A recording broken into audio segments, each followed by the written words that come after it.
Hashtag Greg. Halo, je zasa streda.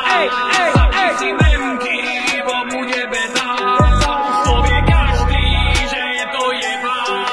Sober mamku, tatka, babku, segru, deda. Halo, je zasa streda. Zapni si memky, objednaj kebab. Budú to pecky, silné jak herák. Legendary show, jak robí sterák. 3 roky s memkami vyťahujú ľudí z biedy. 3 roky si zlepšujeme priebané stredy. 3 roky to posielam do trendov ako strely. O 3 ďalšie to pošla. Fakt, sorry, ale musím. Toto proste musíš, poznajte. Ja! Sme kukuričky sladučké, sme chudné, zlté dobručky. Si zazieť kukuričky mám duel.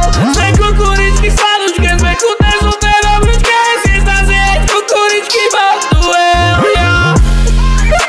Půjdeš ještě někdy udělat hashtag me. Docela mi ta série chybí. Bratu, tebe, ale vieš čo? Vieš čo je veľká pravda, ktorú vám asi poviem, hoši? Že vám ani tak nechýba hashtag me, ako to obdobie, ktoré bolo, keď vychádzalo hashtag me. Chápeš, čo myslím? Keď začalo hashtag me, bolo pred pandémiou, časy boli lepšie, veľa z vás chodilo ešte do školy a vždycky po škole v stredu ste sa tešili na memky, lebo to bol taký ten váš programík, čo ste mali po škole alebo možno po robote. A tie časy boli lepšie a to ako verím tomu, že niektorí z vás sa v tom proste nájdu, že tie časy boli proste krajšie.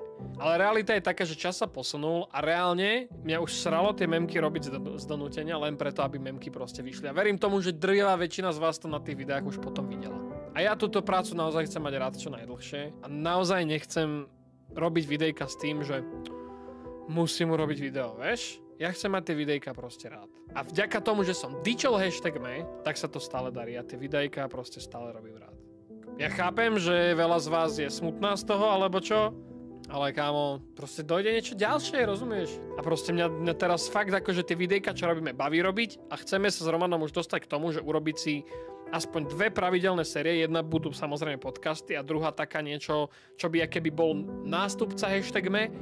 Ale to je proces, to není také, že Dick, zajtra natočíme pilotnú epizódu a budeme to ťahať 18 rokov.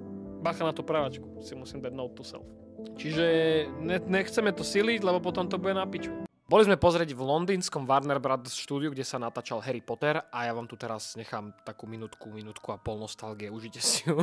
Celé to začne vo veľkej hale, kde vás čaká prehliadka nejakých kostýmov, aj konkrétnych špeciálnych efektov. Za veľkou halou vás čakajú 3 chodby plné kulís a rekvizit priamo z filmu, dokonca aj ďalšie kostýmy. A na každom konci z týchto chodieb vás čaká obrovský set, ktorý každý poznáte, či už to bola Chrabromilská klubovňa, Dumbledorova pracovňa, Hagridova chatka, všetko toto všetci určite poznáte. Nebudem tu ukazovať všetko, aby ste si aj vy niečo užili, keď tam pôjdete, pretože to naozaj stojí za to.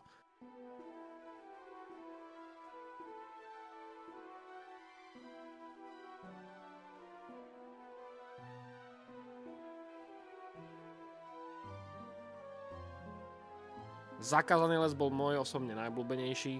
Obrovský Aragog je pekný grc. No a niekde na záver vás potom čakajú aj nejaké tie spoilery na to, ako boli niektoré časti spravené. Napríklad mechanického Hagrida som ja osobne naozaj nečakal.